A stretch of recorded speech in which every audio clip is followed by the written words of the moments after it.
Hey, good morning, everyone.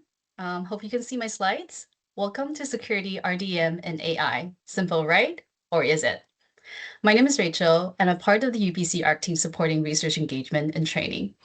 We're really glad you could join us today as part of the 2026 UBC ARC Summer School. Just a quick note, the session is being recorded and will be uploaded to our YouTube channel after. The link to the video and the deck will be shared with you after the session.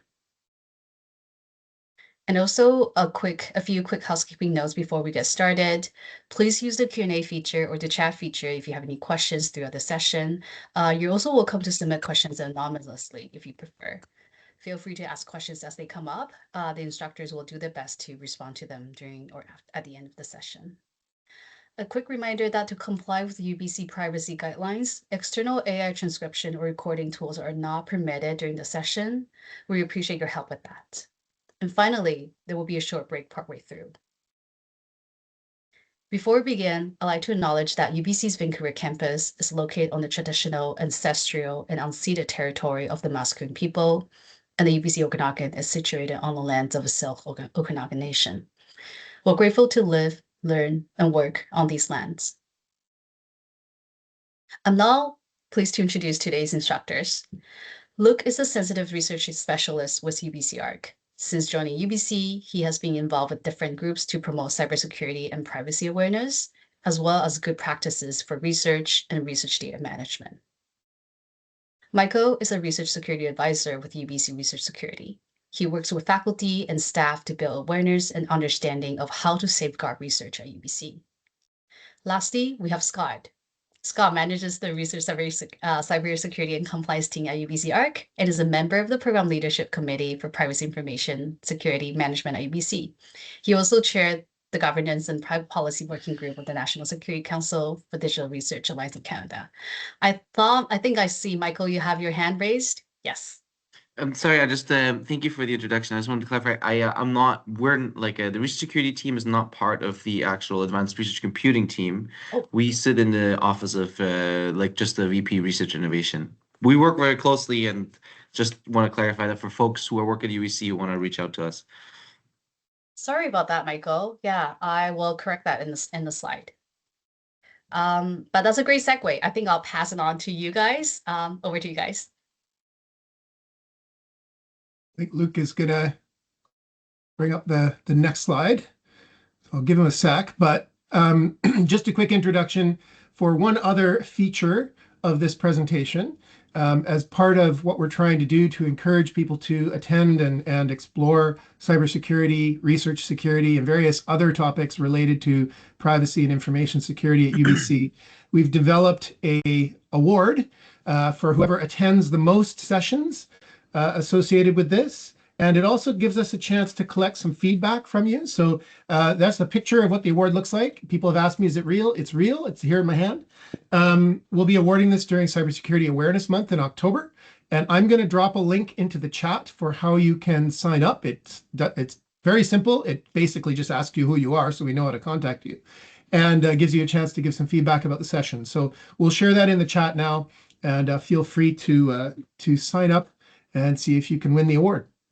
On with that, I will pass it back over to Luke. Thank you, Scott. All right. Okay, so I'm going to go through our agenda quickly for today, and then we can get started with the sessions. We have two workshops, so our sessions separated into three portions, 2 workshops and 1 presentation. We're starting today with a workshop on international partnerships. And that's going to include a little bit of an introduction of Michael's team at Research Security, a little bit of an introduction of the ARC cybersecurity team. And then we'll have some exercise. For you. So be ready to jump in and give your opinions on the discussions we're going to have. Then we have a little break. Then Scott's going to have a presentation for us about AI. Then we'll have another short break, and then we'll have a last workshop, which is specifically about research data management, and again, in the context of partnerships.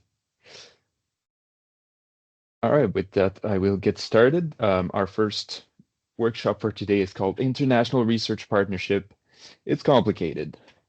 and we'll explain why it's complicated. And to get started, I'll pass it on to Michael to do the first part here.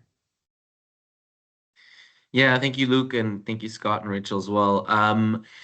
Uh, in this discussion that we're going to have around international partnerships and considerations, I'd like to introduce the research security component. So, in my role as research security advisor, I'll talk a little bit about what we do at UBC and generally what research security is. If any of you are already receiving federal funding for research from the Canadian government or other public funding sources in Canada, you most likely are already familiar with this. So perhaps you can take this as a refresher and also a reminder of the rationale behind research security. Yeah. So research security actually has a long-standing history in the world. And I wanted to just maybe draw your attention to the most prominent example in the modern history. So in the middle here, you see this fine gentleman by the name of Dr. Klaus Fuchs. Dr. Klaus Fuchs was born in Germany and in his 20s immigrated and became a nationalized British citizen. He did so because, on the one hand side, he was a very gifted physicist and actually obtained his PhD in physics in the UK, but also because he was a staunch. He was very strongly opposed to the rising fascism in 1930s Germany, and so. He was fighting this as a student, but also wanted to leave because he saw what's the writing on the wall, sadly. Speaking about his physics passion and becoming a doctor in physics, Dr. Fuchs was very, very talented in his field, talented enough that he actually eventually was invited to work on Project Manhattan in the early 40s. And so he traveled to Los Alamos and was one of the physicists working on creating the atomic bomb. However, prior to him joining, and even during the Great Transition, and even during his time at Los Alamos, he also passed on research secrets to the Soviets. Now, his rationale is actually around the fact that he believed the Allied countries were not doing enough against the fascists, so he wanted the Soviets to have access to his information as well. And that's a whole separate discussion, but it goes to show that even in arguably one of the most prominent examples of research security, research projects, sensitive research projects in the 40s, there was an actual spy among them. So, research security today in Canada, this is one of the definitions. It's really sometimes, I hear stories about well, isn't this interfering with academic freedom? And where do we go if we start having, the government tell us about what research we can do and who to work with? But I think, sadly, the reality is if you look into it, this is not an actual opposition. What really is the opposition is that some individuals in some jurisdictions might not have your best interests at heart. So when you're doing your research wholeheartedly and openly, some people might take advantage of this, whether that's to steal your insights, to commercialize it, to tamper with some of the information. And so in order to actually have open science, in order to actually for you to collaborate without any worries about what your collaborators might be doing, that your interests might not be aligned, this is where research security comes in, to understand the risks and to find mitigation measures that allow you to actually go out and collaborate as much as possible. Moving on to the next slide. Thank you. So why is research security important besides this? There's also contemporary examples. So just recently in the last couple of years in the Russian war of aggression against Ukraine, in some of their drones, there were Canadian parts found that were manufactured and designed in Canada. So, you might not necessarily have any intention of your research ever be used in a war setting or in any sort of nefarious or malicious way. However, and you'll hear this more later, there's this term we use called dual use. So you might be working on something that has no military application in your design. However, let's say a laser or something else, in another setting, this could very well be used for military purposes. And so that's another element of research security that shows that it is important for you to be aware what the bigger picture of your research could be, and ensuring that it is really just used for what you want it to be used for, not for anything else. I'll spend a little bit of time. Luke, you can feel free to bring down the first two. Yeah, thank you. I'll spend a little time talking about the policies, what it looks like in Canada. So in Canada, at the federal level, there are two research security policies. The first one is the National Security Guidelines on Research Partnerships. This was the government published this in 2021, and essentially, if you are, as a researcher, if you are applying to get federal funding from your agency and more other funders, you have a private sector partner, you need to actually complete a form where you essentially discuss the risks and mitigation measures pertaining to the partner organization that you want to partner with. So you have to identify who are they, who are the owners, what line of work do they have? Do they have any history of like patent infringements, anything like that? And then also your own mitigation measures. The government then followed this up with a second policy that is also tied into research funding in Canada, which is the Sensitive Technology Research Areas and Affiliations of Concern policy, an absolutely wonderful mouthful of a name. This was put out in 2024, and in this, essentially, the government said, we deem these 11 areas of research to be sensitive. So these range from biotechnology to advanced manufacturing to AI to robotics to quantum, to name a few. And it said if you want money from the government, and you're in this field, you cannot be partnered with what they brought out as the named research organization list. So a list of 103 organizations in the world, predominantly in China, some in Russia, some in Iran, that if you're doing sensitive research as defined by the government and you want to get money, you can't be partnered with these organizations. Of course, research security policy isn't unique to the Canadian federal government. Some provinces have policies, such as Ontario. So if you're working with a PI in Ontario, that's something to be aware of. BC does not have any policies, thank God. I don't think anyone wants more bureaucracy. And then, of course, other countries also have research security policies, such as the United States, a lot of European countries, Japan, Australia. And so this is a growing field, for better or worse.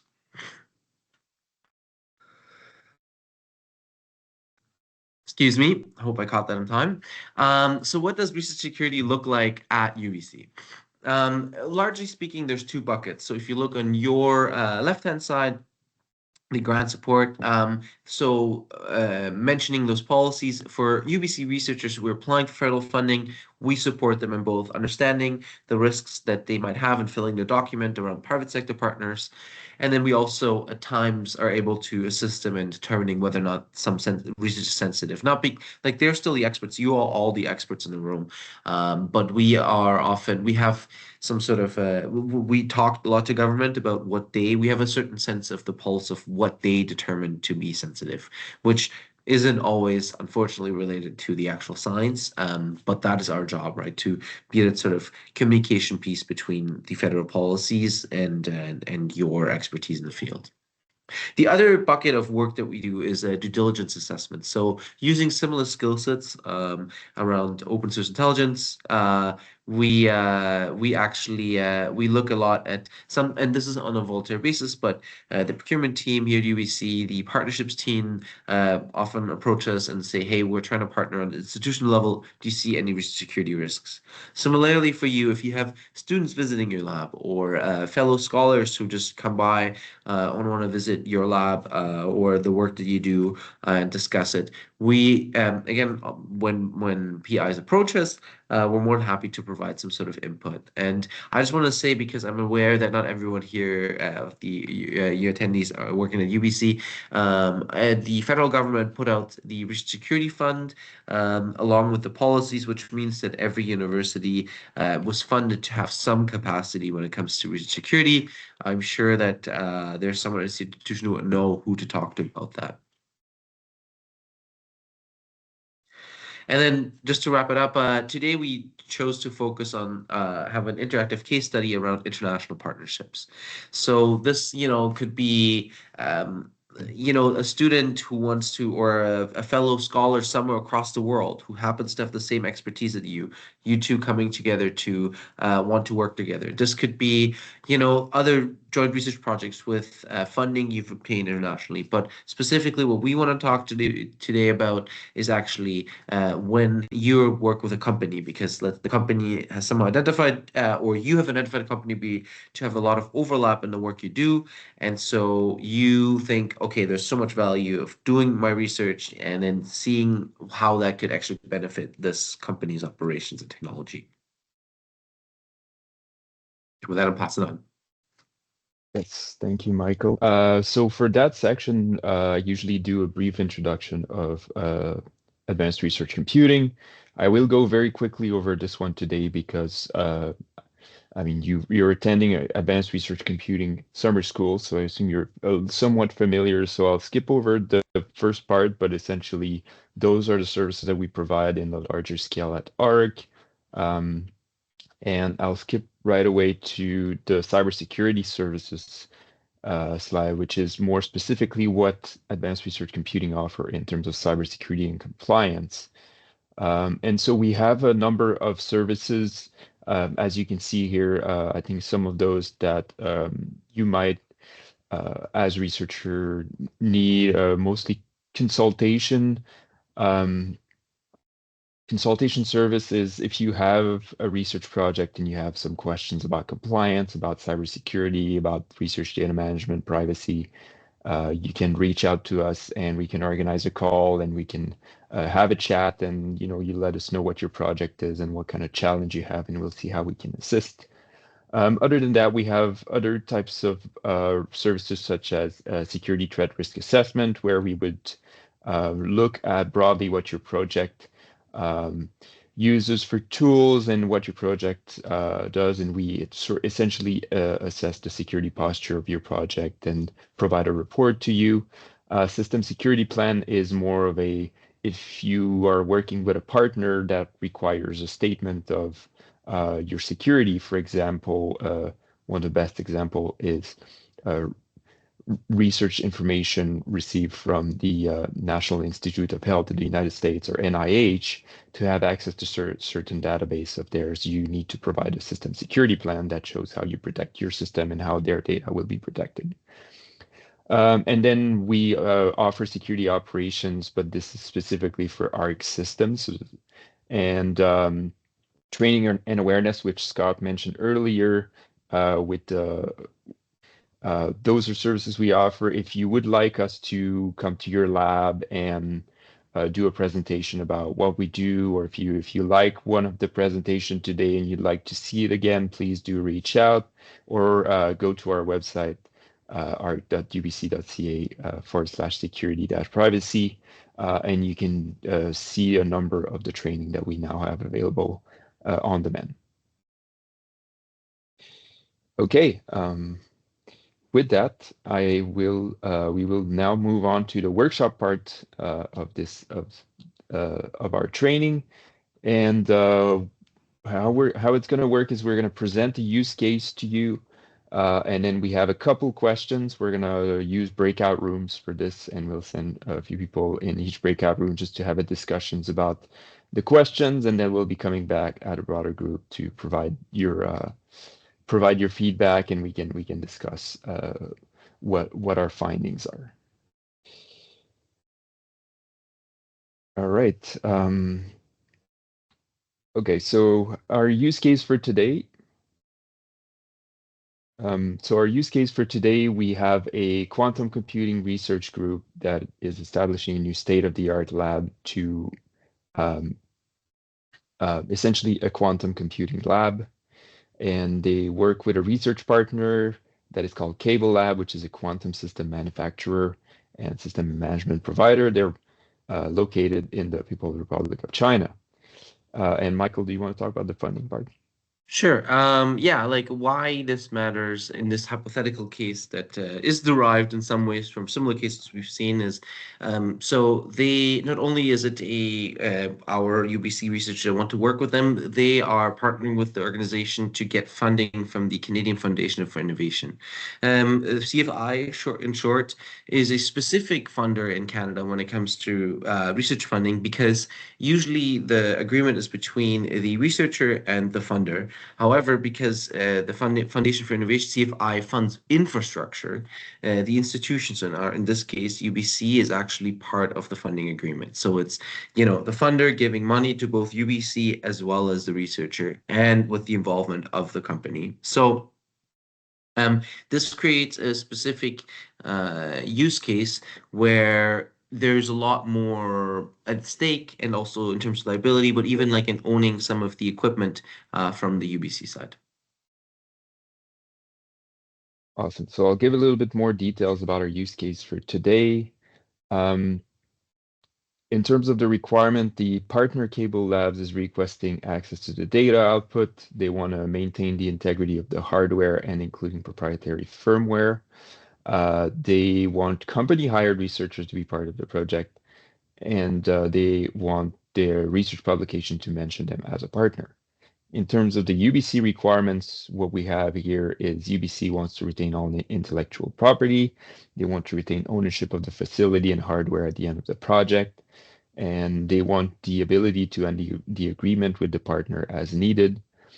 And of course, they want academic freedom to use the system as they see fit. Okay, so now we're getting to the part where we need you to get involved. And this is the questions that we're going to ask today is, what do you think the key risk would be for this case? And what I'm going to do is I'm going to open up the breakout rooms. Before you do, just for all the attendees, and like when we say key risks, I think hopefully from what we've told you so far about both the ARC side and the security side, all we really would love for you to think about is like use your critical thinking in your own project, right? Like apply to this, like what could happen to this project, what could go wrong in the aspects that we discussed. Yeah, so that's kind of the risks we're looking for. All right, so I'm going to send people into the rooms, and feel free to engage with your colleagues in there, and we'll come back in a few minutes. I'd say about 3 minutes for us to talk about our solutions. I'm sorry, those go very quick because we have a pretty busy agenda for today. But well, let's start with this. Maybe if someone wants to come off mute and talk about their finding, what they had in mind. Yeah, we heard some of you chat here, so maybe each group can just have one designated person who can, share a little bit like what they thought about. No wrong answers at all, and just curious how you think about the risks that you might have perceived in this. Our group had two things we were talking about. We kind of thought that the commercialization of your data, you wouldn't, they'd make the money off of your own study, and then they could also potentially prevent publication by claiming it's proprietary. Yeah. Excellent. Those are great. I'm sorry, I don't. Yes, I see your email address, but I don't mean. My name is Matt. Yeah, I just realized I'm the talking M, and I was talking to the talking R, and I don't know her name. That's fine. I would have guessed Matt, Michael, something like that. So thanks, Matt. Yeah. Do we have anyone else who would like to, or even if you bravely unmute? Anything, or did any of the other groups have the similar ideas around commercialization, or even like ability to publish in mind?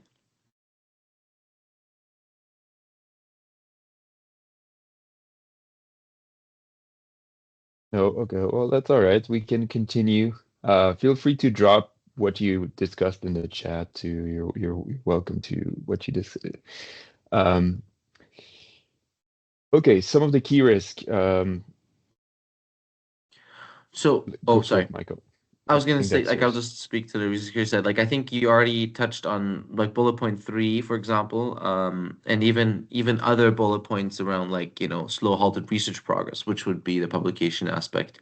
I think another really important piece is actually that depending on who that company is and who they are affiliated with, you could also potentially lose your funding, right?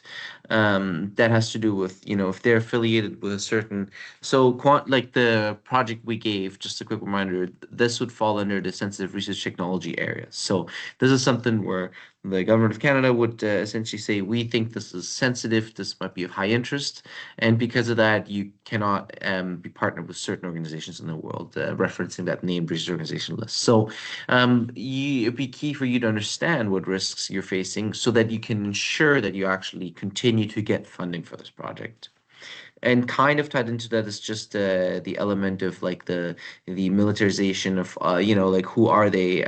They might not be on a list, but they still might have some sort of secondary intent or malicious intent. But I'll stop there and let Luke speak to the other risks. Yeah, so I can speak a little bit to the sort of cybersecurity piece.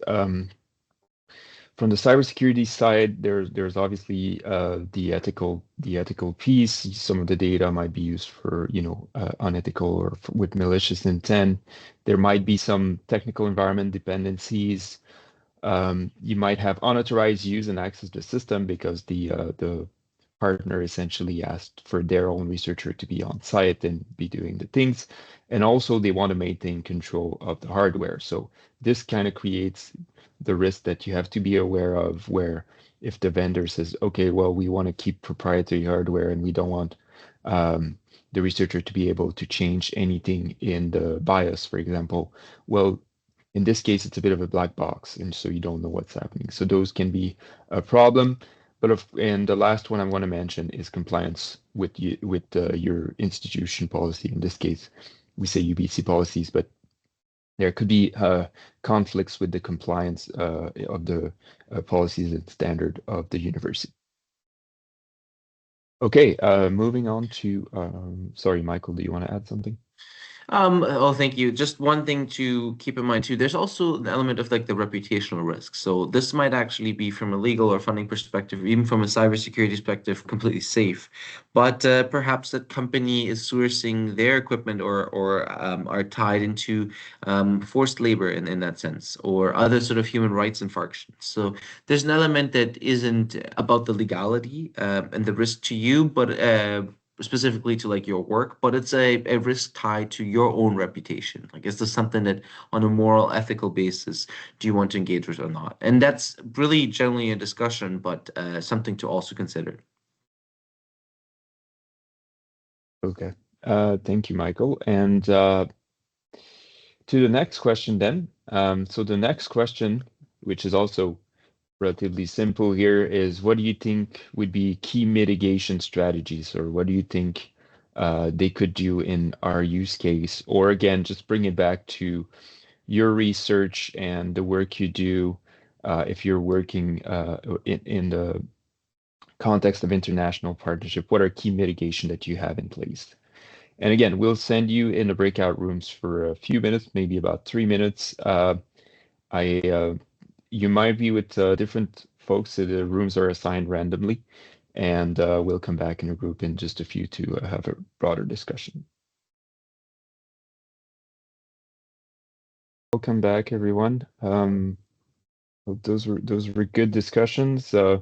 Anyone interested in maybe providing some of the ideas they discuss? And again, Yeah, if I you can jump in. So yeah, we discussed a few of the mitigation strategies. One of them is to limit the access of the data so that, and then we have an agreement so that everybody abides these terms and conditions, and the access needs to be limited as possible. That's one.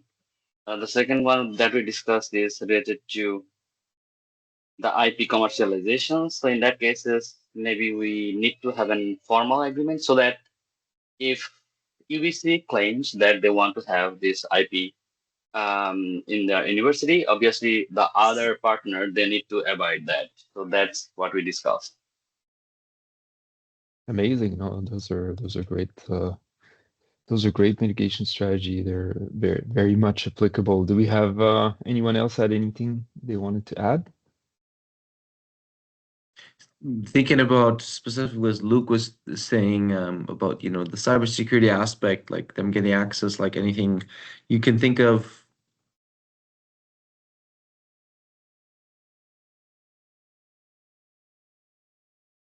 Yeah, right. Okay. No, okay. We can talk to a few here, definitely. Um, let's see. In terms of strategy, well, Michael, do you want to start?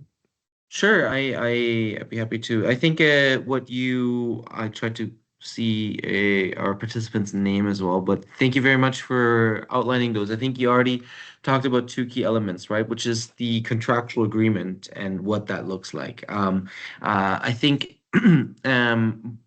especially with security side, the issue is that at times, depending on where your partner is located, you can have contractual, for example, like in the UBC case, UBC usually owns the IP outright. And the issue is that maybe a partner organization on paper agrees to this, but doesn't practically do so because they're actually mirroring the work that you're doing in their home country. So you don't have access. You don't know if that's happening. So I think previous to even that, one of the mitigation measures is actually understanding the history and the involvement of your partner organization. It is also part of like understanding risk, but it's really around like, do they have looking into them, right? Like, do you have colleagues who know them perhaps or have worked with them and have positive experience or negative experience? Are they in any of the global patent registry or even the open sanctions registry, right? Like, are there any is there any history that helps you that allows you to help actually understand them as much as you can? And this is also where our team would come in. But I'll let you, Luke, speak to the rest of the mitigation measures because I think so much of that lies with ARC and your team. Yeah, no, definitely. No, thank you. I think there's a lot of these. I mean, I won't repeat everything that's on there on the slide, but there's a lot of things you can do. But I think the general idea here from both the research security and cybersecurity is try to take a risk-based approach towards the project. And in this case, look at all the components and the pieces and sort of evaluate the risks that are associated with it and decide whether or not that risk is acceptable to you or to your research. Those are so just here. There's a couple more, but those more cybersecurity focuses. As you can see here, in this case, we want the partner wants their researcher to be on site, so you want to have specific control, as it was alluded earlier.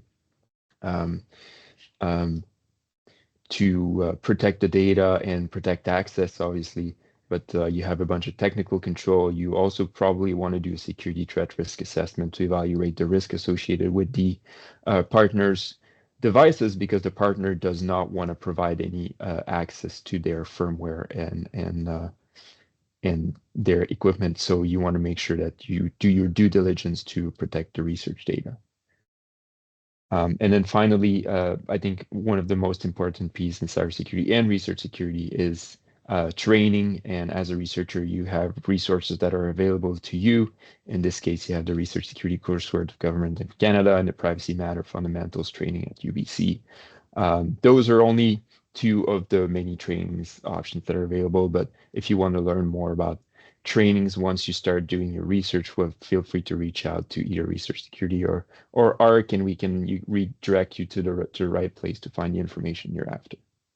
Yeah, I just like to add, Luke. Like, I think the training piece is, as you said, crucial, and it's almost like a little bit of a meta risk where you not being aware that there are risks in itself creates a risk. So having gone through a coursework, maybe like do some study desk, or it's not the most riveting course, but the fact that you have thought or have been exposed to this concept or even these risks, maybe that's just enough for you to then go and contact us or contact ARC, and then we can go from there, right? So that in itself is a mitigation, just knowing who you can rely on, who can help you do sort of like this assessment.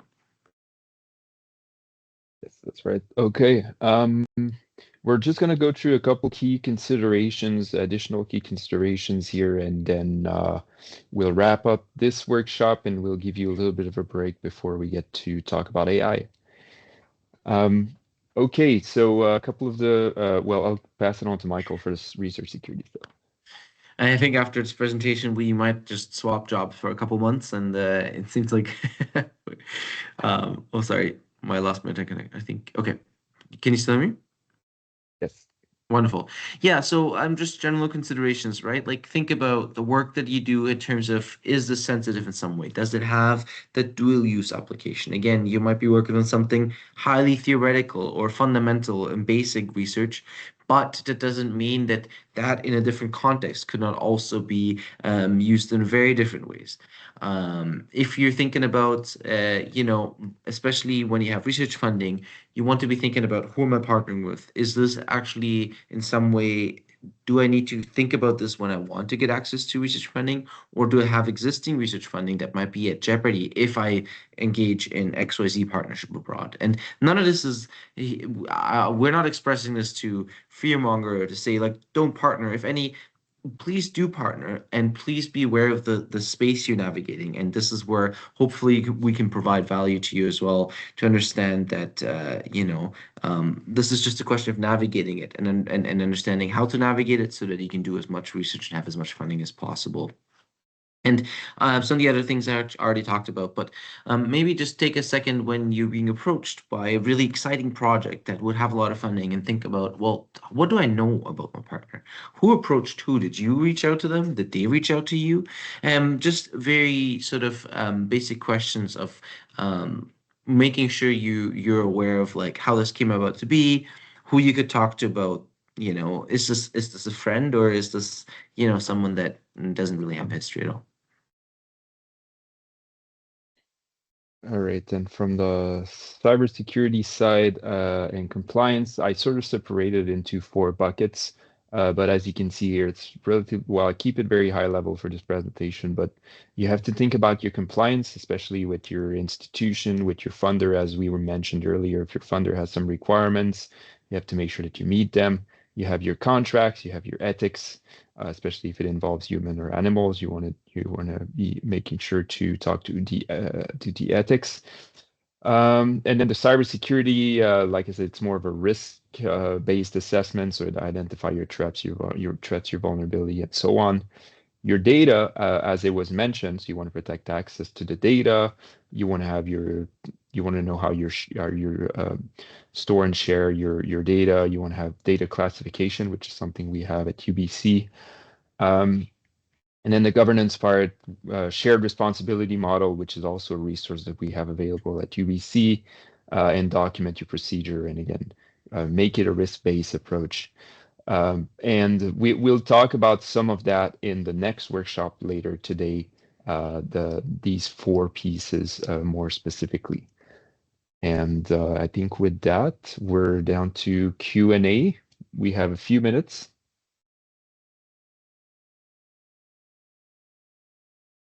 Is there any questions?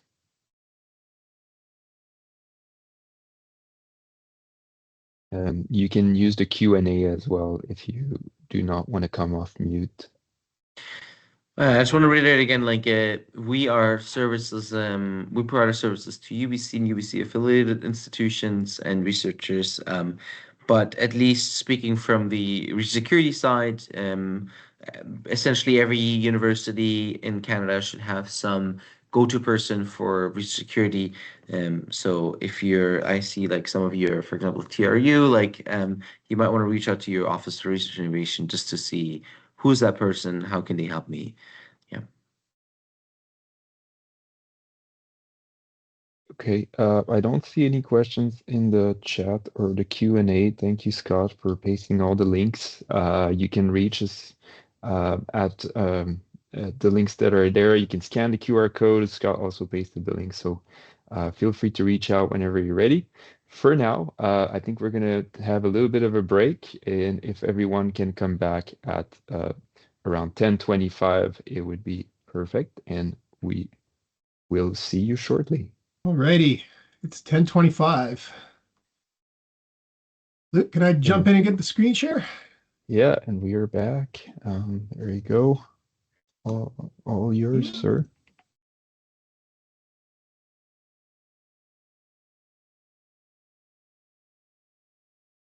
Get team back to where I can see stuff. Awesome. I am assuming you can see the right screen. Just a quick Thanks, Luke. So just a quick disclaimer. I do use AI to generate images, but that's it. Everything else comes from me and my brain. So a quick disclosure statement here and a plug for responsibleaidisclosure.com. If you haven't seen that one, it gives you some nice logos you can use when you want to be clear about when you're using AI or not.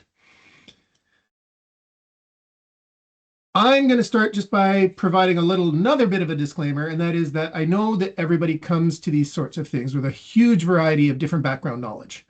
So while we have very deep understandings of cybersecurity in our team, and Michael's got very deep understandings of research security with his team, various people here may have less or more technical background. So as I go through this next section, if I start to go down a road and you're lost because I'm using an acronym or talking about something that doesn't make any sense, please do drop something in the chat and I'll try to clarify. But I also try to keep things as much as I can in general terms. So if you do have a deep knowledge and understanding of AI or cybersecurity, it might seem basic at times. So apologies for that, but I'm trying to cover as wide a breadth as possible of what kind of knowledge somebody might be coming into this with. I am going to start talking about trust because so much of what we deal with in cybersecurity, and actually in the research security space as well, is about trust. It's about who you're trusting, what kind of trust you want to bestow to another person, another group, a company, or in this case, if we're talking about AI, another thing. And I think the easiest way to cover this is with a bit of an analogy. So I'm going to use the concept of building a ladder as my analogy. And let's say that I want to create a ladder and I don't want to trust anybody at all, just me. So the way I would do that, I would have to, first of all, trust that I knew what I was doing enough to do this successfully. I would go into the forest. I would find a tree that is of suitable material for my ladder. I would have to cut it down. I'd have to mill it, then get all the bits that I need from that tree. I would then have to design my ladder, assuming I had the engineering prowess to do that, put it together with the appropriate materials, fasteners, glue, build it to suit the weight that I would want to do, and then store it and use it appropriately. If I did all of those things, then I wouldn't need to trust anybody else with respect to the use of that ladder. Now, I don't think too many people here, certainly not me, are capable of doing all of that. So what do? Of course, we just go down to the hardware store and we get a ladder. But when we're doing that, we're actually trusting a lot of other people with just that one simple tool, a wooden ladder. We're trusting that somebody did all those things. They picked the right materials, they put it together properly, it was designed correctly for the weight that we want to have it on, it's safe, it wasn't stored improperly and is now rotten, it's not broken during transport or any of those other things. We've trusted all that whole supply chain. Now, if you think about how much trust is involved in something as simple as a wooden ladder, and then start to expand that over to what all we would need to trust for modern computing infrastructure, the vast array of different people, companies, concepts, materials that we trust every day. That is sort of the underlying foundation of a lot of what cybersecurity is about. It's all about all the different groups we're trusting. And the way we try to address that in a general sense is through a whole bunch of layers. You'll hear the term defense in depth. It just means that we're not going to say, okay, here's one thing, I'm going to do this one thing, it'll protect everything I do. No, because that's never enough. We have all these different things we do because there's lots of different trust involved and we'll need different kinds of protections for different things. So cybersecurity has a lot of layers. And as you talk about all of these concepts, please keep in mind that trying to do all of the layers is beyond what most people can do. It's beyond what most institutions or companies can do. We can only do so much, but every little bit that you do helps. The other thing that's really important to keep in mind is that there are best practices, there are concepts, there are controls, there are things we can do to make ourselves more secure. But most importantly, you really need to follow the policies and procedures of whichever institution you're working with. And I say that because I can talk to some extent about the UBC policy landscape, but as we've seen, there's some people here from other institutions. Over the course of your career, you might go and work at other institutions, you may partner with other organizations. They all have different policies and procedures. And they might not always be what is slated as the current best practice by sort of industry standards organizations. And that doesn't mean you should ignore them.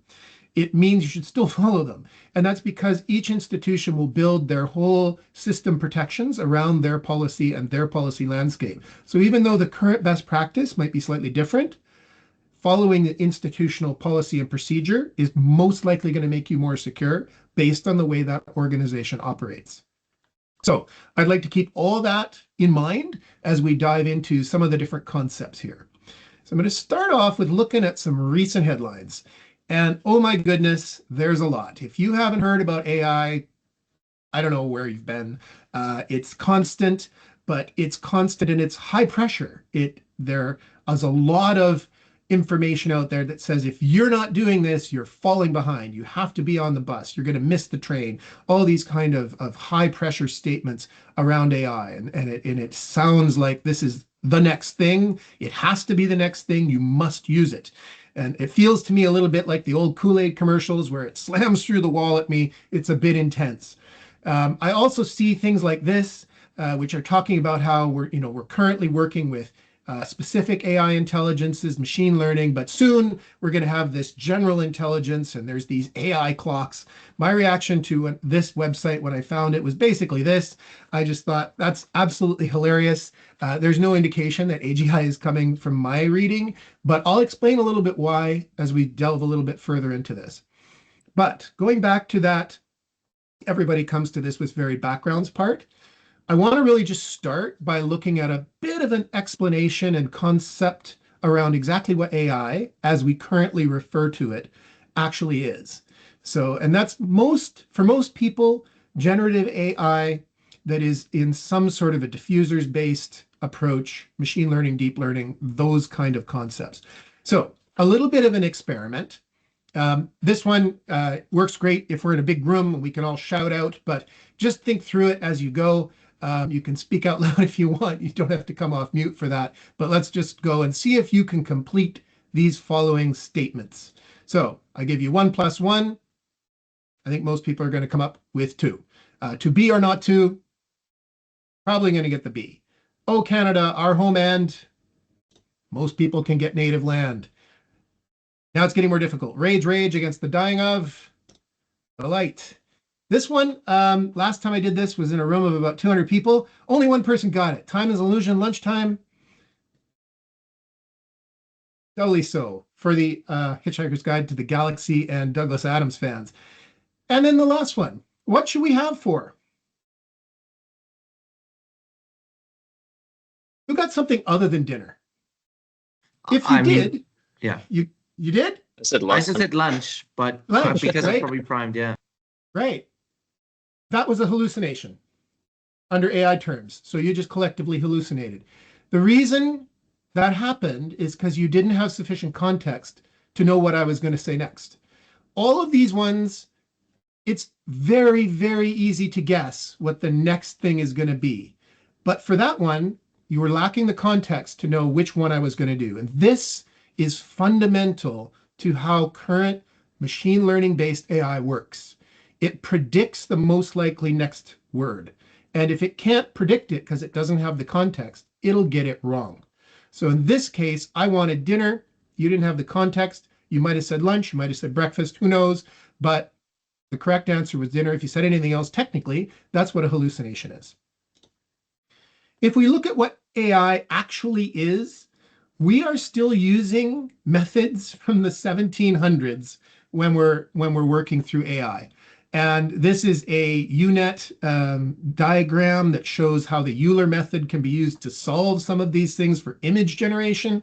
A lot of the LLMs that work with text generation are using similar kinds of constructs, but I find it very funny that when you start up the most modern AI systems for working on them, they're still mostly using Euler equations, which are from the 1700s. And that's our peak modern AI. Kind of a fun thing. Nothing on this slide was AI generated. Just looking again at the anatomy of an AI system, so we're all on the same page on this. Generally, there's a whole bunch of inputs that go into a piece of AI software. There's the prompt, and this is the thing that most people are most familiar with. It's what you type in on the keyboard. You might upload some files into that as well. The AI system may or may not have the ability to go out and collect information from somewhere else. RAG is what it's referred to. I always get the acronym wrong, but it's remote. Now I'm going to lose it. Anyway, getting information from somewhere else. That all comes together with a system prompt, which is something you often can't see. And it's an internal bit of text that the person who's implemented that AI software has put together to basically instruct it how to behave. It might include directives that says you're not allowed to talk about this, you're not allowed to talk about that. That's the system prompt. All that information is put together into a big composite bit of information, and that is the context that is fed into the AI software. The other thing that's fed into the software is the AI model, and unfortunately there's a lot of terminology misuse in practice today where people will refer to the model as all of this, but it's not. The model is a flat data file that contains a bunch of numbers. There's no code in it at all. It's just numbers. That's what gets fed into the software. And in a lot of cases, there's more than one. So you might have a base model. You might have some smaller models that piggyback on top. Those can be called LoRAs. There's other varieties. LoRAs stands for low-ranked adaptation. You may have a whole bunch of models that are specialists in certain areas also feeding into that AI software. And the result of all of that, the context, all the models fed into the software engine gives you some kind of output. That's basically how all AI works. Thank you, Luke, for retrieval augmented generation. I don't know why that one keeps popping out of my head. So keeping these elements in mind, AI really is only outputting based on a statistical probability that's contained in the model. That's what all those numbers relate to. What is the most likely thing that should come next? They're referred to as weights. And I like to always keep in mind that one of the other inputs to the AI system is some random number. And that's really interesting because it means that you could provide all the same information to most AI systems, but if that random number changes, the output could be different. Again, goes to the fact that these things aren't generating anything based on a calculation other than the calculation of the most likely next statistical output. So there's no intelligence here at all. And there is no such thing as a hallucination. That's an anthropomorphism. Really, all you get is statistically plausible, but still completely wrong output. And that's really important when we start considering how AI is going to be potentially used or not used in research or in a lot of other situations. So if you look at accuracy, and I love the fact that this image is so completely wrong because it is an output of an AI system.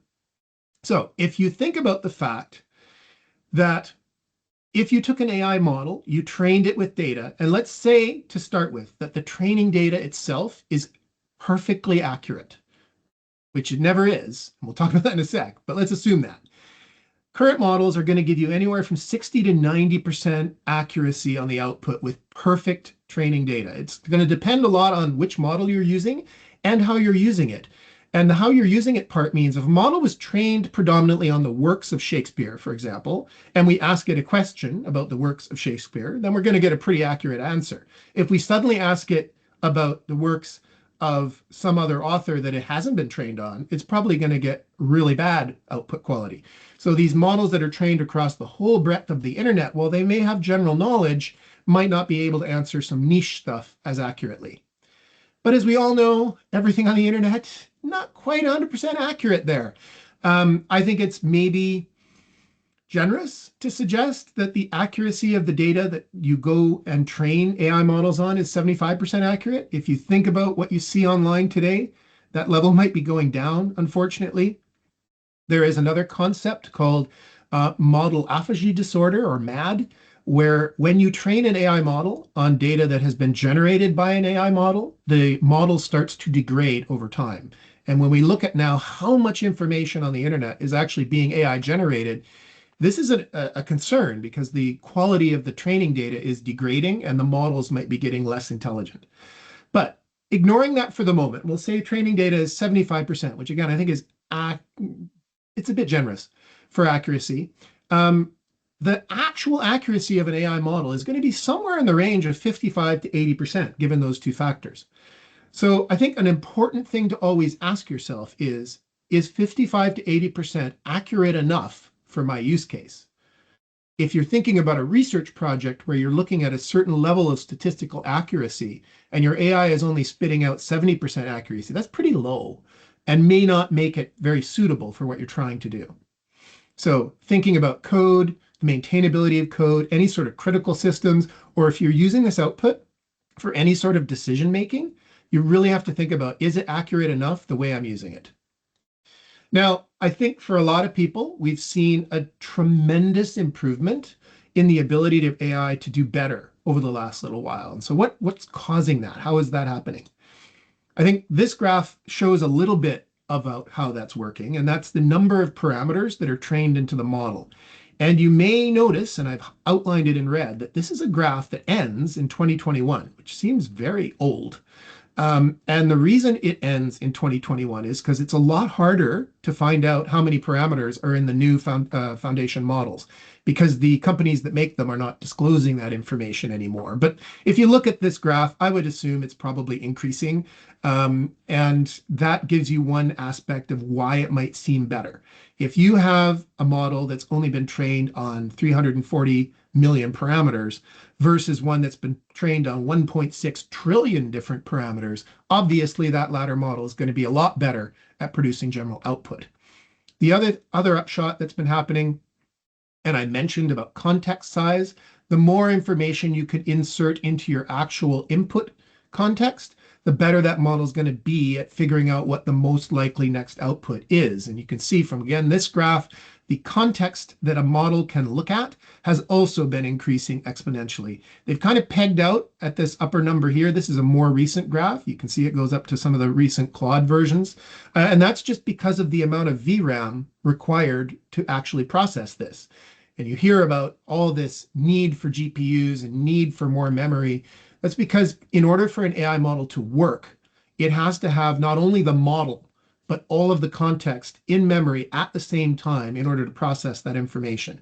So that gives us a much better situation now than we used to have in terms of the ability for models to process things, but there's still upper limits on where we can get to. However, we have a bit of a problem with this. In order to process that much context with that many parameters for the number of queries people are trying to throw into AI in general model contexts, we need massive data centers with huge amounts of cooling, huge amounts of power, and it's a huge problem. And I'm sure this also has come across your media feeds, all the issues associated with this dramatic need for bigger data centers to be able to process all this stuff. So what are some of the solutions to this problem that don't involve just hyperscaling up bigger and bigger data centers? I think one of them that's quite clear now, and a lot of people understand and have seen the benefits of the way that agentic, as it's called, which is kind of funny because agentic meant one thing in 2023, and they've changed it to mean something else in 2026.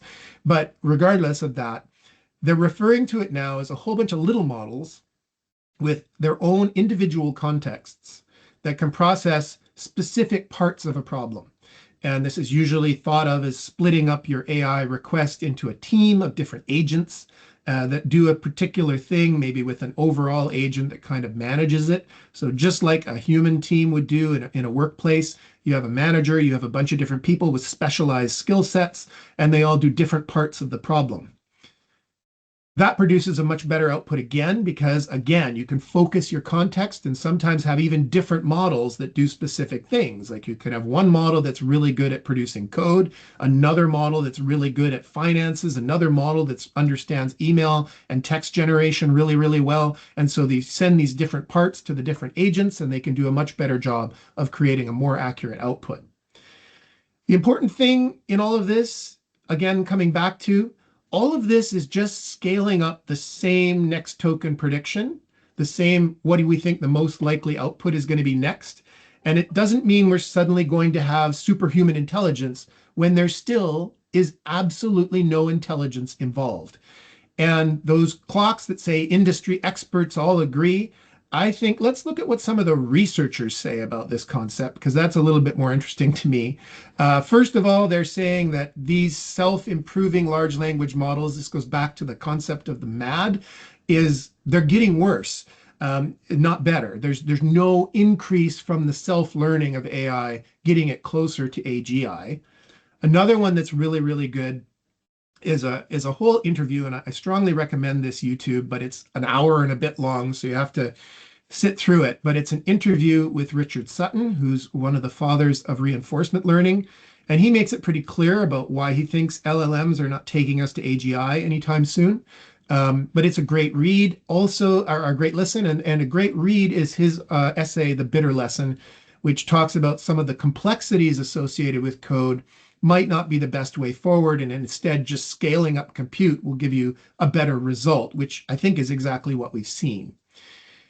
So to summarize all of that, I think what you can conclude is that there's a fair bit of hype out there. So I thought it'd be worth talking about what is some of the things that are not hype, really, when it comes to AI. And the first one that I think is very important to keep in mind as we start thinking about how we're going to use it is there's a lot of people that absolutely despise AI. And it's therefore a bit of a polarizing and divisive subject. Some people hate it very vehemently. In fact, there's been studies done that show if you're using AI in a workplace environment, some of your colleagues are going to think that makes you, that lowers their opinion of you, just the fact that you're using it. There's been a bit of a battleground going on with AI where certain software maintainers, this is not malware that's been injected into a repo, but somebody injected into their own repo instructions to AI bots to delete the code if they encounter this message. A human would never do that because it's just a printed message. It's just like a comment. But the AI bot might follow the instructions and delete the code. So now we've got sort of malicious, intentionally malicious, internally inserted code by the maintainer trying to damage things if AIs use it. And this individual has written quite a long, very interesting to gen or not to gen ethical use of generative AI article that's also worth a read. That's what the link at the bottom goes to. But even if it's not intentional, we're also finding malicious payloads in a lot of the skills that people might download. So if you're using something like Claude Code or Cowork, it has the ability to or Clawbot has the ability to download skills from like a skill marketplace. A large percentage of those could also contain malicious code, whether it's intentional or unintentional, that can lead to all sorts of problems. So there's questions around, is this AI good? Yeah, that definitely helps. All right, Luke, Okay. I'll pass it back to you. Thank you. We are at 11:15 and we're gonna go to the last portion of our session today. And this last portion is about research data management in the context of partnership. So it is called RDM Strategies for Stronger Community Partnerships. And for those of you who are familiar with research data management, we're gonna, well, let me just go to the next slide and then I can explain. So this workshop has sort of three parts. I'll do a very, very high level brief intro on research data management and data management plan. This is not a research data management session. This one is more, will bring the sort of cybersecurity and compliance lens on the research data management. There are some more specific, if you want to learn more about research data management, I'll provide some links later. Then again, we're going to go through a use case that we're going to talk about today. And then we have some workshop exercise. We can engage in some discussions. Since we have a pretty small group, so I might just keep the discussion open for us to chat and use the chat here.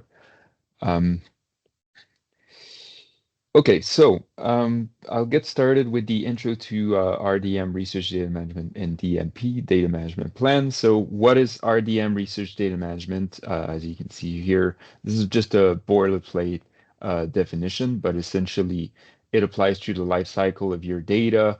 and it sort of go through all the cycle that I'm just going to show here. So that's the research data life cycle. And there are different versions of that depending which source you're using. This one is the most common. And essentially, research data management is how will you manage your research data through that entire process, from essentially plan to reuse. And it's a circle because it goes in circle, obviously. Oh, okay, so if you want to learn more about research data management, UBC has a great resource which is rdm.ubc.ca. You can visit that site or just use a QR code here. And that provides a lot of information about what is research data management, what it means at UBC, what are our policies, what are our strategy for research data management. In terms of data management plan, well, essentially is how do you plan for essentially the data lifecycle, just going back a few slides here. So the data management plan is essentially a plan that will put on paper all of that here. So in its that portion plan, but essentially plans on all of these steps. How is your data going to move and what's going to happen? I'm going to go into more details. So depending which institution you're at, you might have different data management plan. At UBC, this is the one we have. It's got 8 sections. And it goes essentially from, the collection of your data, and it goes through all of the details all the way to how are you going to preserve your data. And it's very specific about research data. The portion we're going to be talking about today is very specifically those 4 categories. So ethics and legal, compliance, storage and backup, cyber security and access management responsibilities and resources. And I could go and talk about the other categories, but we don't have a lot of time for today's session. So those are the 4 I want to focus on with a cybersecurity focused session. In terms of the data management plans, sorry, I'm just going to go back a second. Just the data management plans, there is a resource that's available to everyone in Canada, and it's called DMP, the DMP Assistant Tool.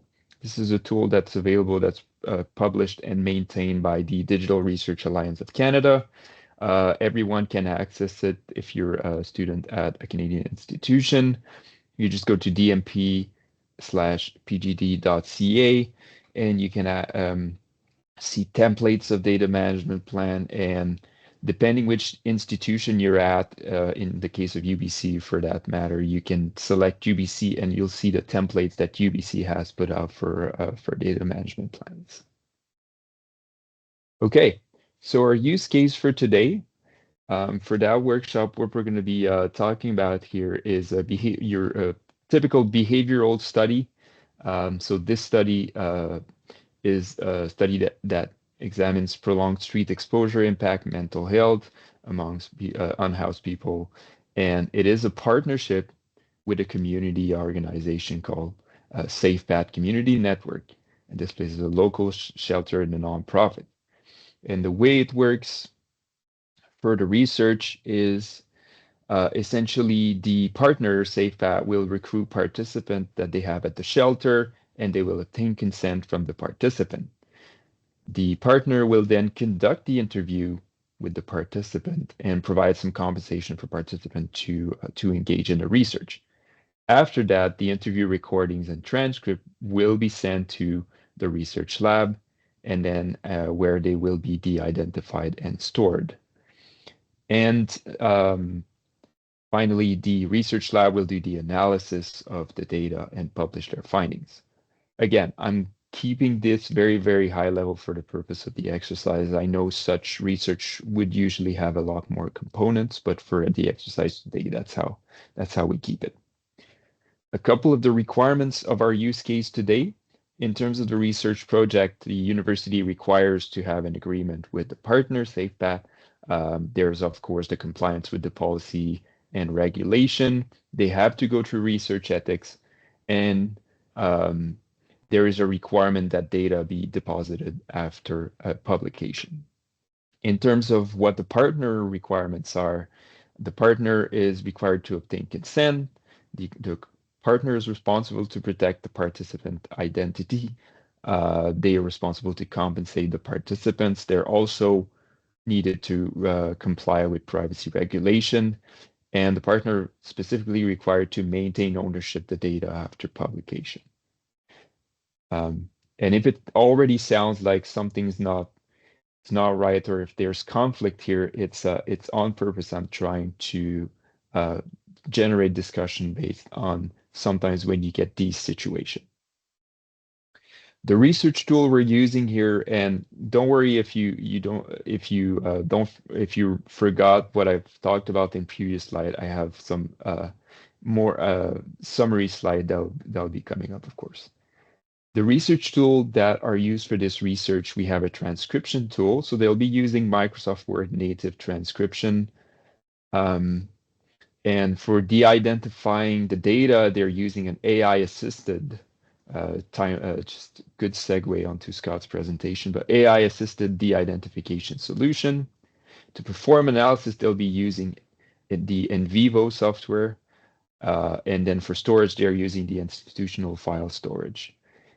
Just as a side note, I'm not the reason I'm using NVivo here and Microsoft Word as example is because those are UBC approved tools. It could be any tools for your institution, so I'm not advocating specifically for any of these vendors.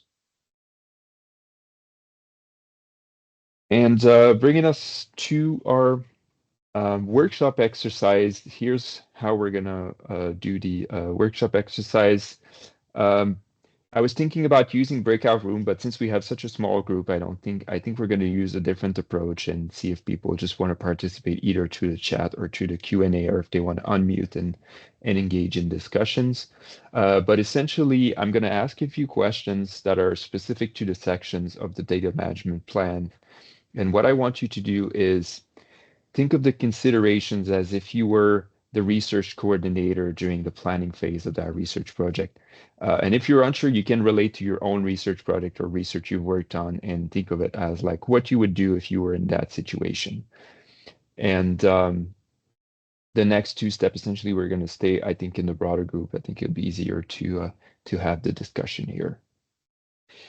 Okay, so first questions, what are the legal and ethical consideration for each party is the research lab and the partner? And I told you I'd have a summary slide here. So I've planned about 3 minutes per questions to sort of have a think. So you don't have to provide an answer right away, just have a think about it. You can look at these options, what we have here, and just think beyond. It's not a list consideration kind of thing. Just think beyond just like, oh, they need to have ethics. Think more like, okay, they need to have ethics, but what do they need to consider specifically in this case? So I'll leave you about 3 minutes. Please write your answers in a chat, or if you want to use a Q&A, or in 3 minutes, if you want to raise your hand and come off mute, I'd be happy to engage in the discussion.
One more minute.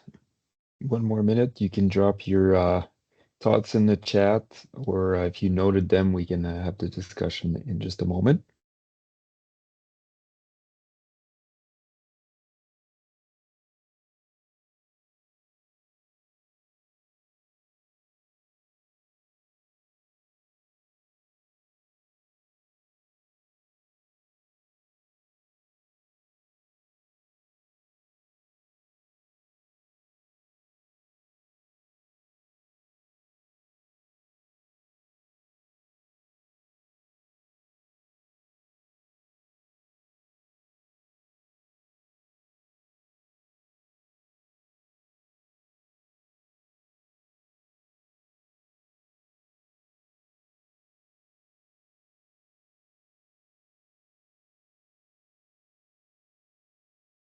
Okay, it's been about 3 minutes. Let's see. Does anyone would like to come off mute and share their thoughts about legal and ethical consideration for our use case today?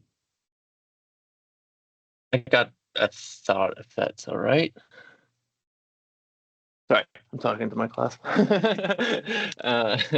Sorry, I'm in my office. But I guess I was thinking, like, ethically, like if participants consented to be in a research study, do they consent to their thoughts and words being processed by an AI? Is that kind of like the same thing? Like, if you thought you were going to be researched by a particular person and then find out it's AI, that's technically the same. Yes, thank you. That's a good catch there. And yes, that's certainly a consideration that from an ethical perspective, it is likely that the ethics board would require that the consent form at least mention that there will be some AI processing of the data, and also what are the implications to that. But just going back to the previous presentation from Scott, like AI includes a lot of things, and so there are due diligence that are required for researchers as well when it comes to use AI in terms of meeting regulations, but also doing it in an ethical way. So thank you, that's great. Anyone else have anything they would like to?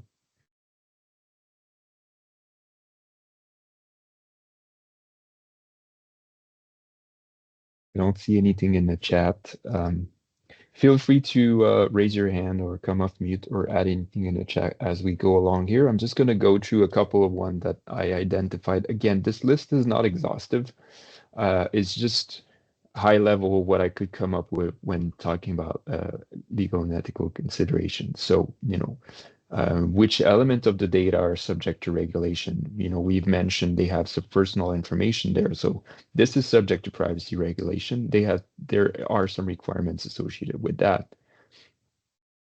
Is the identification sufficient to meet regulatory requirements? Because remember, at the end, they're requiring for the data to be deposited. So is it de-identified sufficiently so the information of the participant is adequately protected? How does privacy regulation apply for secondary use? Once the data is published in a repository, if another research wants to take that data, has this been considered in the consent? And does privacy regulation allow for that to happen? Do researcher consent? Do a participant consent for that to happen? Is there any regulation that would prevent the deposit of that data? In which case, you would have an issue with meeting the requirement of, say, your funder who wants your data to be deposited. So those are things that need to be considered during the research, during the data management plan. So this way you can see these problems arise as they come in.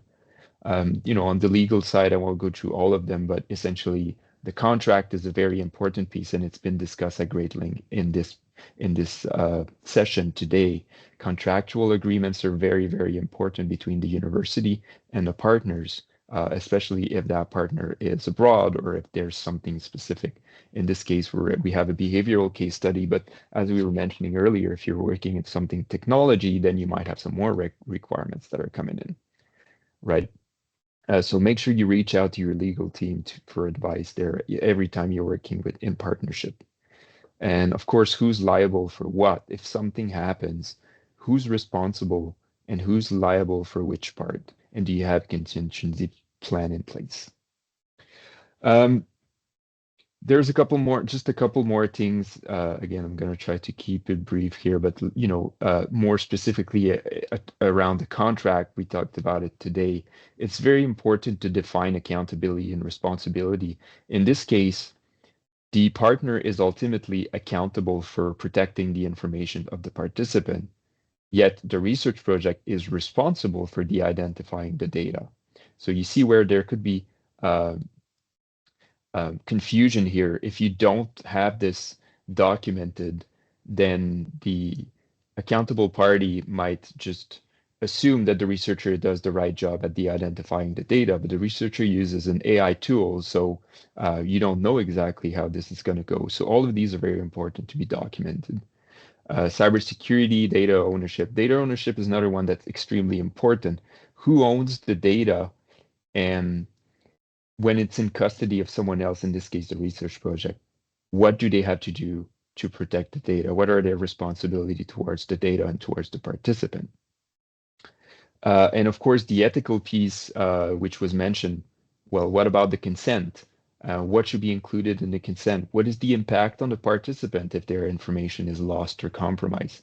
Well, also, what is the impact on the institution if you have, say, a behavioral study that has, I don't know, 300 participants, or say, let's put it large scale. Let's say there's 2,000 participants. It's a big research project, and they have now multiple partners, and the data get lost and it get published online. We'll think about the impact on the institution's reputation and so on and so forth. So that's for legal and ethical. Now let's move on to the data storage aspect. And again, I'm going to give you about 3 minutes. If you can come up with options for the data storage, what are the considerations for data storage for each of the party? And again, just going to go back to that slide here. Yeah. We'll be back in a moment.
Leaving about 30 more seconds.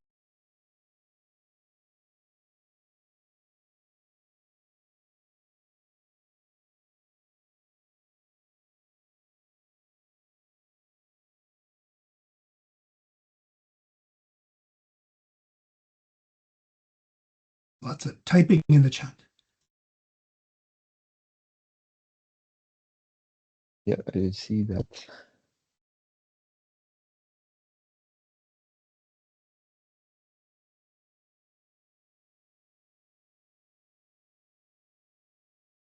Okay. I think we're still waiting for, I think some people are writing their thoughts in the chat, but in the meantime, if someone feels brave to unmute and share their thoughts. If not, that's okay. I'll bring up some more in just a moment here. I don't mind talking, I guess.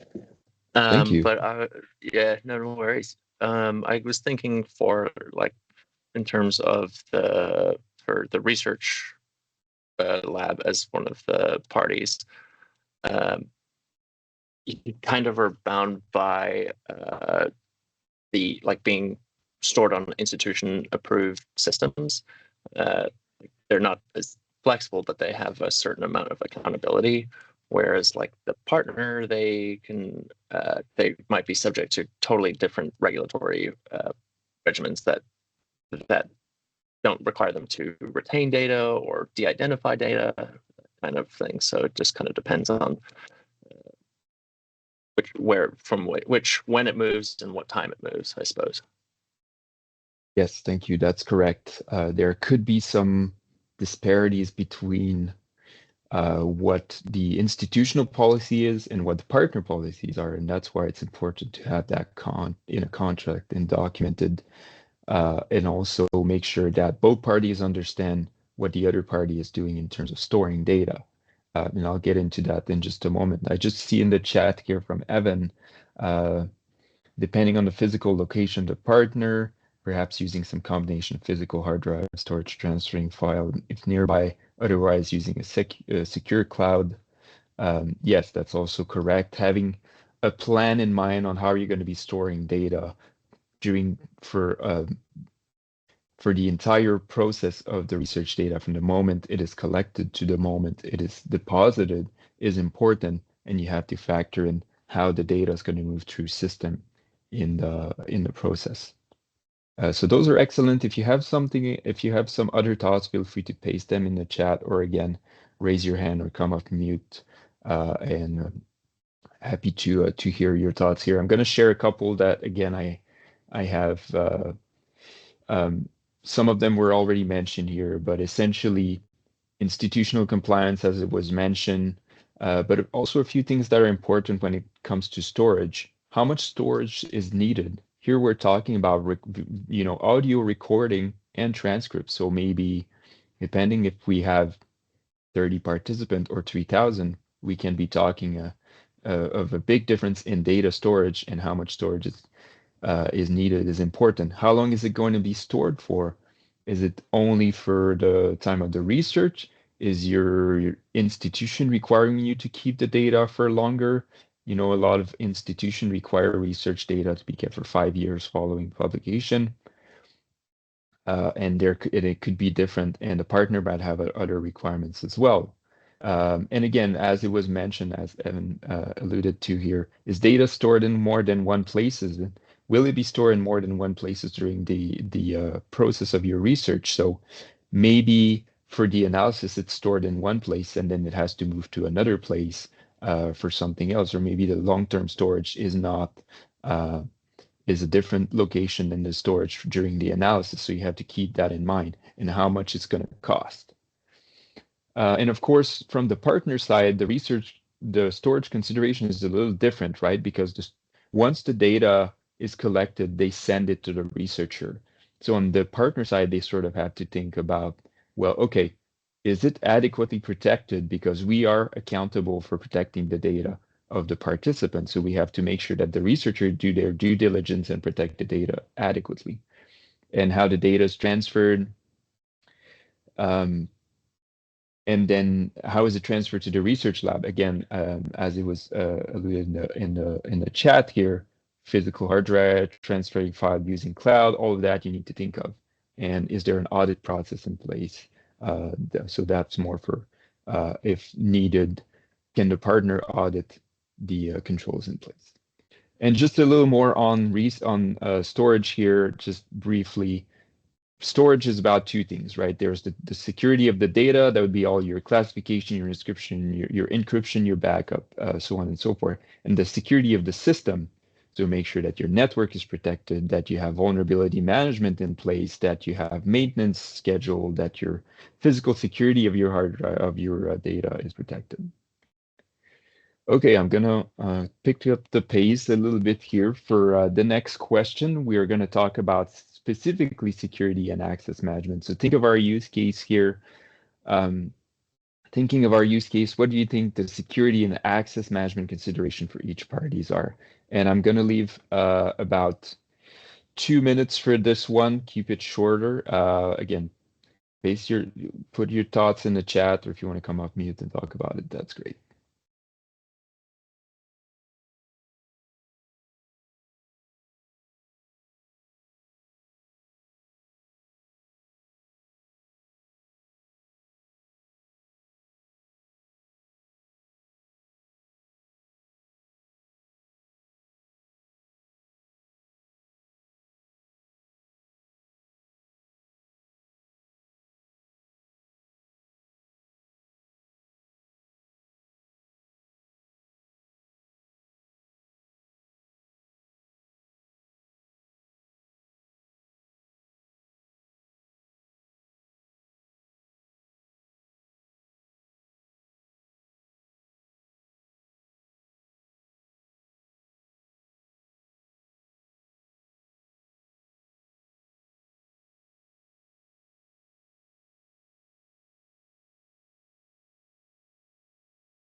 Okay, I'm leaving another 30 seconds. I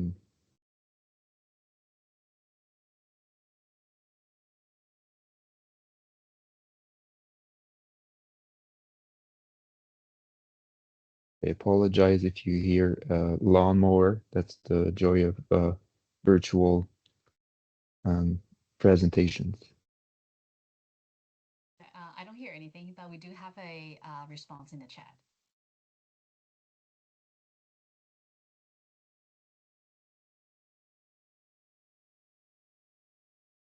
Okay, survey respondent may be revealing quite private information on a research topic, ensuring researchers know exactly access to the data, ensuring those users with access understand who they can legally share the data with as well. Yes, that's an excellent thought there is, yes, the information that's being shared in this case is quite sensitive. And so it's important that researchers that are involved or whoever is interacting with the data is aware of the requirements, but also aware of the risk that are associated with the data. If anyone wants to come up mute and bring their thoughts, well, they're welcome to. Otherwise, I'll keep going.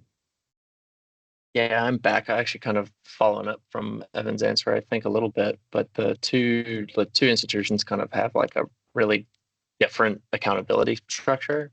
And if there's like a breach or access violation, it's not going to be like immediately obvious where it came from because they, the corporate side might be less strict or more strict, and the research side, depending on the institution, could be more or less strict as well. So I find that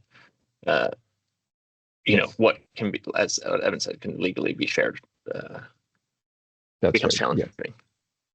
Absolutely. That's very good thought. Thank you. So yes, as as it was mentioned, the implication of responsibility is very, very important, and we're going to talk about it right after. But essentially, those are a few that came to mind for me here. Is what are the requirements again from the institution, from the partner, the controls. Is there, is the architecture documented? Do we know what the data flow looks like? I think data flow is very important in this case because the data is traveling from a different system depending what's happening. We're using different tools, and a risk assessment might be a good idea for that. That I would recommend that. And for the partner, is the integrity of the file they send to the researcher maintained? Are the sharing controls adequate? And are the systems that are going to be used to process the data properly protected? So those are some of the security consideration. In terms of access management, I'll go through it quickly because we talked about it earlier, but essentially, least privilege, only allow access to what's required. Probably good chances that if, say, you have a team of 10 researchers working, really only maybe 2 of them need access to the identified data, and the others can probably access the de-identified information. So who needs that? So, does anyone need access to the recording, or is the transcript good enough? And so all of these things you need to think of as you're building your plan there. And for the partner, well, because they have accountability, then it's their work to, again, ensure that due diligence is done on the researcher part. Okay, we're moving on to the last piece here, and then we're going to wrap it up. So just to, again, I'll give you about 2 minutes, but think about responsibilities and resources for this use case. I'm going to give you about a minute here to think about that one.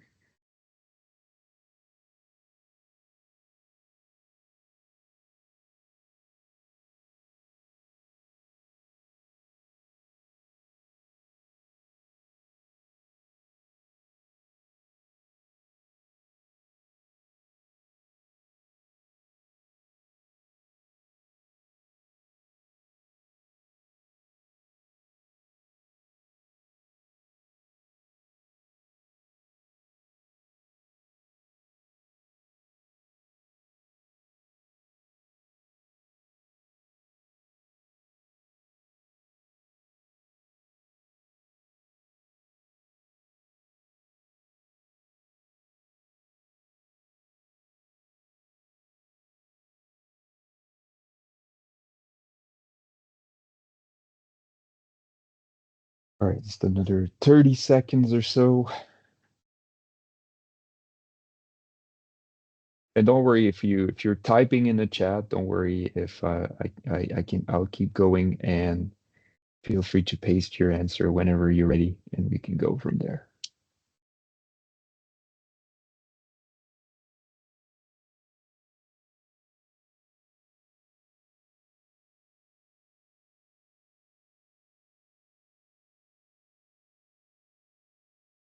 All right, I will keep going. Anyone wants to come off mute, talk about responsibilities, talk about maybe data ownership, data custody? I know this one is a little bit more of a broad, the other ones are a little bit easier to talk to. This one is a bit broad, so that's okay. I'll keep going, and if someone wants to come off mute, feel free to interrupt me here. So in terms of data, so there's sort of 2 pieces here. For responsibilities and resources, you want to talk about data ownership and custody. For ownership is like, I've mentioned it before, ownership needs to be defined, it needs to be documented. Who owns the data? Who's responsible for it? Who's accountable for it? And what if it changes during the project, right? What if the organization that's the owner of the data gets absorbed by a bigger organization? Then what's going to happen? So you have to keep that in mind, plan that, have a plan in place for these kind of things. What if a participant say, hey, you know what, I don't consent anymore. I decided that I don't really want to share that information for research purpose anymore. So, and so I don't want, so you need to have a plan for when somebody revoked consent. And then data custody is like, what are the conditions of custody? Is it documented? It comes to like, how is data secured, and what's going to happen after the project? And what's going to happen if there's an incident, because there might be an incident where privacy information is breached, or if the data is leaked and so you need to have sort of a plan in place for these kind of things. In terms of responsibility resources, again, this one very high level, have a responsible, accountable, consulted and informed plan, or RACI. This is a very good tool, especially when it comes to responsibility, plan for changes, and plan for contingency. And in terms of resources, those are more high level research data management stuff. So think about how much your personnel cost, and more specifically, think about you need to maintain all these systems that are going to store your data and process your data, and it might have a cost associated. So keep that in mind for the entirety of your project, not just like getting it started. And then legal resources, institutional resources. Okay, so I'm just going to wrap this up quickly and then pass it back on to Rachel. So just the key takeaways here is apply research data management practices. They are great tool for researchers and for participants and for the university and for partners if you're working in a partnership. If you use a data management plan, if you're not yet using data management plan, data management plan are great because they allow you to ensure all phases of the research data lifecycle are considered and you have it documented and you're much better prepared for what's coming. Keep in mind, research data management, it is a moving target. So things are going to change, something's going to happen, you're going to have to adjust along the way. So it's not like a done and it's not like a one and done exercise. You keep in mind a research data management plan is something that's evolving as your project is moving. Risk-based approach was brought a lot during today's session. Think about the risk to your participant, think about the risk to your system, think about the risk to your institution. Always take a risk-based approach. Evaluating risk is a key factor in research, and it's important to keep that in mind. And then finally, solidarity is key when it comes to research. It's everyone's responsibility to keep the participants safe, to keep the information safe, and to keep privacy safe for everyone. And with that, I think I'm just on time. And I'm going to pass it back on to Rachel to close off. And feel free to reach out if you have any more questions or things you want to chat about.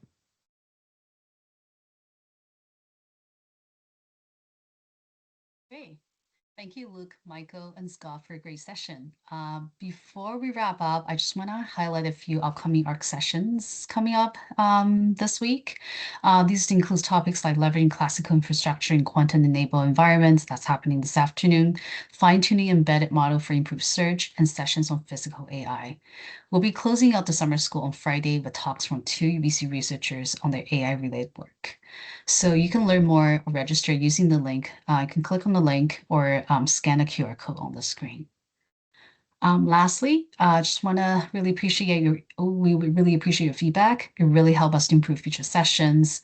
The survey should take less than 3 minutes to complete, and you'll be entering into a draw for a $20 Amazon gift card. You could click on the link or use the QR code on the screen. Thank you again for joining the session today. We hope to see you at future sessions. Have a great rest of your day.